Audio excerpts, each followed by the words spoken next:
Kristia, ilay tia asenao no nitahiry asenao hatramin'ity andro andrano ity dia arabainy zasenao tonga soa amin'izany. Ka tolorana fifaliana sy tsikitsiky mba ho fen'ny fitahian'Andriamanitra ao anatin'ity hoe maneho fahasamifahana ity.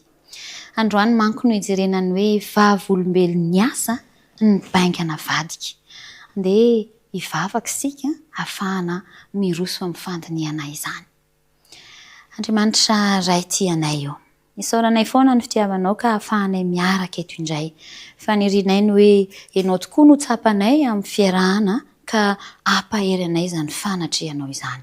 Ny fanahinao masina no aoka ho tsapanay anovana ety anatinay. Ka ho feno hery izahay amin'ny alalan'izao fandarara izao.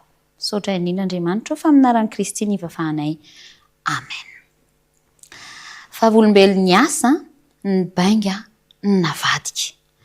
Ny soratra masina dia mitahiry ohatra maro ny amin'ireo mahery fonofinoana izay nitoetra tamin'ny fiarahana amin'Andriamanitra ka ny vokatra izany hita tamin'ny fiarahamonina izay misy azy.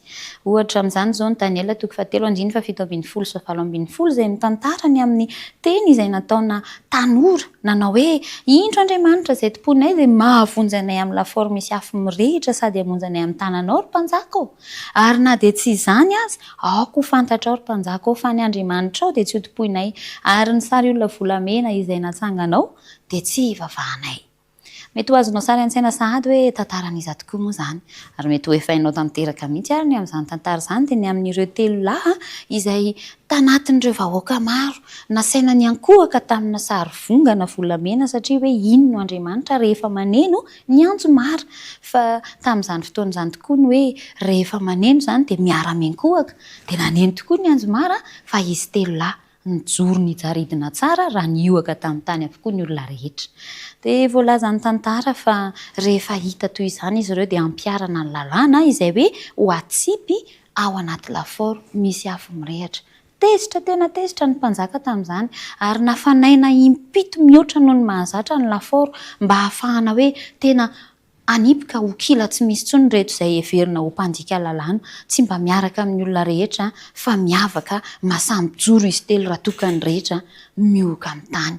Fa tamin'izany fotoana izany dia tsy natahotra izy telo.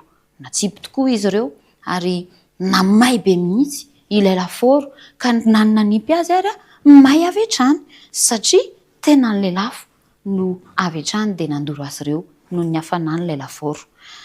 Ny zavatra tiana hampita amiko sy aminao raha teo ampiatrehana an'ilay hoe atsipy anaty lafaoro aloha izy telo lahy dia nanana herin-tsaina sa tsy hoe rehefa ho atsipy dia hoe oka ihany aleo fa anaika izahay. Fa rehefa niteny izy hoe izay tsy hinkohoka amin'io Andriamanitra ao io ry mpanjaka ary tsy matahotra an'izany izay fa ny Andriamanitra hamonjy anay, enina tsy hamonjy anay ary izy dia izay tsy hinkohoka eo. Dia nijoro hatramin'ny farany izy ireo ka izany vokatra ny fijoroany izany dia nitondra fiavahana manokana amin'ny mahazanak'Andriamanitra. Andriamanitra ihany koa dia miteny amiko sy aminao hoe misy fisedrana maro amin'ity fiainana ity. Fa ao amin'ny Jeremia 7:30-7 dia hoy izy hoe antsoy ato ivaliko ianao ka ampisehoko zavatra lehibe sarim-patarina izay tsy mbola fantatrao dia andaonao fanandramana. Fa ny anazy telo lahy, tovolahy Hebreo, Sadraka sy Mesaka ary Abednego no ahafantarantsika ny anarany fa nijoro ary nanam-pasahiana ary rehefa tao anatin'ilay lafaoro dia nahagaga ary fa toa tonga matanjaka ohatry ny olona tsy mangahiahy, tsy nifatotra tsony ary vao may ary nisy zanak'Andriamanitra niaraka tamin'izy ireo. Gaga ny mpanjaka tamin'izay niovitrovotra ary saika tsy nahateny hoe toa anankitelo no natsipiko, efatra ny lasa ao ary toa ny fijeriko azy dia tahaka nireny zanak'Andriamanitra ny ankiray ho azy manao. Rehefa samy joro dia hita eo amiko sy aminao koa ny zanak'Andriamanitra. Rehefa masahy hoe namamay takininina ary dia zasy ianao mijoro hatrany tsy manaiky hoe lembenana na matikena maso dia miseho ny voninahitr'Andriamanitra. Ary Andriamanitra dia tsy mamela ny zanany ho afa-baraka fa mamela ny zanany kosa haneho ny fandresena ny voninahitr'Andriamanitra ary ampiaiky ny maro ny mahalehibe an'Andriamanitra.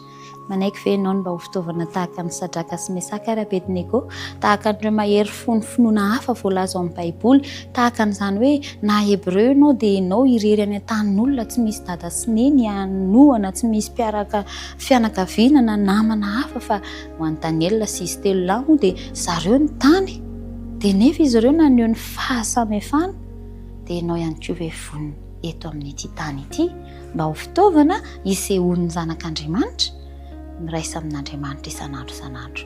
Maneke hijoro mpianatra Kristy marina ho vavolombelona ary angatao isan'andro ny hery ny fany masina hanome tsilontsaina sy hanome anao ny fahaiza-manao, dia ianao ho fitaovana aneho an'izany fihavana amin'ny mazanak'Andriamanitra izany, dia atanteraka ny hoe maneho fahasamifahana. Ny tena zava-dehibe dia zasy ianao ho fitaovana hitondra ny hafa eo an-tongotry Kristy eny ho tonga any an-tsofitra ny lanitra. Sirinao ve ny eona amin'ny olona rehefa any ka ilaza aminao hoe ianao no nahatonga ohaty an'ilay ary hanolotra ny fiainana ho an'Andriamanitra isan'andro ary hampitombo an'izany fifandraisana amin'izany, hitahiry an'izany amin'ny fangatana ny fany masina, dia anaiky ho vavolombelon'i Kristy aneho fahasamifahana.